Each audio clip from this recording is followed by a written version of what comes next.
as you know, this book, it's right in the subtitle, it involves coverage of the so-called cover-up. But Jake, the criticism has been that you're complaining about a cover-up about Joe Biden's mental acuity that failed, that right-wing pundits saw, the right wing in general saw, that independent media saw and reported on, and that was no mystery even to left-wing and so-called mainstream reporters who were not fooled but chose willful blindness instead of honest reporting.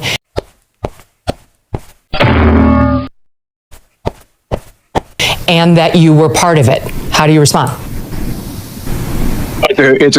It's a tough and fair question. I would say that Alex and I, after Election Day, interviewed more than 200 people, 200 mostly Democratic insiders, and almost all of these interviews were after the election. Boring! And they justified to themselves what they had done in terms of misrepresenting how the president was, not just to me and Alex and other reporters, but also just to each other and to the world and to Democrats and to the cabinet, et cetera, by saying that there was this existential threat of Donald Trump and only Joe Biden could beat Donald Trump, and that justified everything in their minds. After that existential threat was over, because the election was over and Donald Trump won, we found, Alex and myself, remarkably willing to talk to us either off the record or on background, or in some cases on the record, about what they saw. I did ask him about the fact that voters but then he wasn't. Thought that he was not transparent at all. No. He promised you that he would be transparent about his health records, and then he wasn't. And when you sat with him again, at all. including 1 month after the Jackie Walorski thing, you didn't ask him about it. You didn't follow up on the fact that he was falling up the stairs, that he was losing his train of thought regularly, that he was slurring, that he was incomprehensible, that he was getting lost on the White House lawn. You sat right across from him and you asked none of that, notwithstanding the fact that he had promised you he would be fully transparent about his health issues. That's true, but I did ask him about his age and the fact that the American people had concluded that even though he said, whenever anybody brought up the subject of his age, watch me, and I said, yes, they're watching you and they are concerned that you were too old for this job. You know as well as I do that there's a way of, you can say, hey, there's this poll on your age, or you could say, you just forgot that Jackie Walorski was dead. You asked where she was moments after watching a videotape tribute to her. You lowered the flags at the White House after she died. This happened 13 days before you sat with him. I want to thank all of you here, for including bipartisan elected officials like Representative Governor, Senator Braun, Senator Booker, Representative Jackie. Are you here? Where's Jackie? I didn't think she was going to be here. She's dead! So, of course, she was on his mind. She was of top of mind. She was on top of mind. I mean, I think many people can speak to sometimes when you have someone top of mind, they're a top of mind, exactly that. And she was a top of mind. She was on top of mind. I don't think it's all that unusual to have someone top of mind, being on top of mind. And she was on top of mind. There is a way of pressing a man like that on the actual infirmities to bring it home to him and to the audience, and you didn't do it.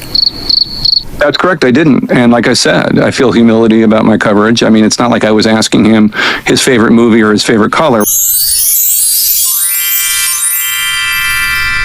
We were talking about Putin, we were talking about other issues of national importance.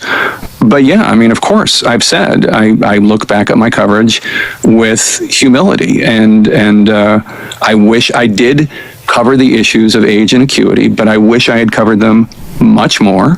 And I wish, I mean, of course, it's May 2025. Do I wish that in that 10, 15-minute interview I had with Biden in October 2022, that this had been the only subject, because I had then well, it wasn't what I know just that, now. though, Jake. It wasn't just that. I mean, you sat with him a couple of times in the course of his presidency, and these issues were not pressed. Well, there was at least that time, and then there was the time at the the And but separate and apart from that, you covered the Biden's presidency. No. Let me just finish my point. I'm just saying I had one interview with him during his. I had one Okay, interview right, with and him it was during the 13 days presidency. after the Jackie Walorski thing. But you covered the Biden presidency aggressively throughout the 4 years, and you didn't cover mental acuity hardly at all. I mean, time and time again, when issues came up, you seem to be running cover for the president. Candidates, and everything I've seen about Joe Biden, he would pass that test. Right, he's sharp physically. I mean, mentally. Yeah. I think the question is physically, right? Right. More so? Right. The White House today slamming Republicans for what the White House calls false claims to the Wall Street Journal about President Biden's mental fitness and acuity. The White House communications director posting that the story in the Wall Street Journal was a complete and utter editorial failure by the Wall Street Journal. Makes you wonder who they're taking orders from, unquotes. Maybe that's an insinuation because the Wall Street Journal is owned by News Corp, which is run by the Murdochs. I don't, You didn't I don't seem think that's interested. true. Well, I mean, we'll start with the Laura Trump issue that you referred. Here it is. Every time he comes on stage or they turn to him, I'm like, Joe, can you get it out? Let's get the words out, Joe. You kind of feel bad for him. How do you think it makes little kids with stutters feel when they see you make a comment like that?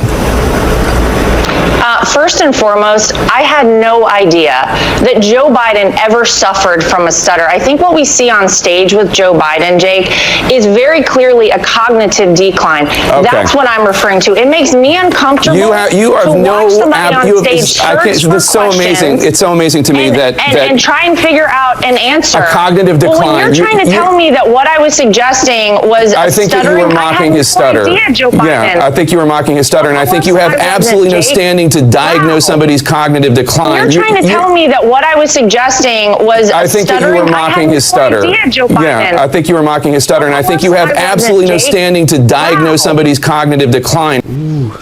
You're odd, showing off.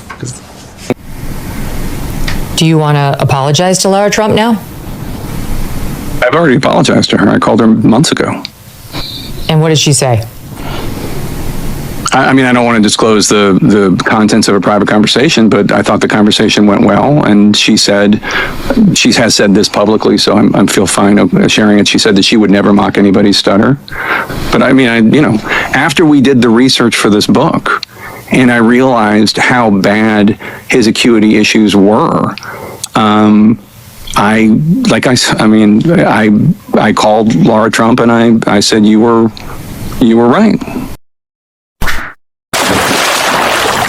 She was totally right. That's the thing, because when I watched that clip, and I'm giving voice to what a lot of people watching the show are feeling, Jake, I feel angry because she was right. And not only did you not allow her to make her comments, but you seemed to try to humiliate her. You had a hostility toward the position, but she was totally right. And then you lectured her on how she was in no position to diagnose cognitive decline, which you guys do at length, including on page 4 of your book. You describe at length his cognitive decline, which is all she tried to do with you. But you had such a visceral reaction to her. And my feeling is that's because you didn't want to hear it. No, I'm happy to talk about this. I didn't come here thinking that you weren't going to ask me about this. I'm happy to talk to you about it. You can't handle the truth! Was no mystery even to left-wing and so-called mainstream reporters who were not fooled, but chose willful blindness instead of honest reporting, and that you were part of it. You were part of it.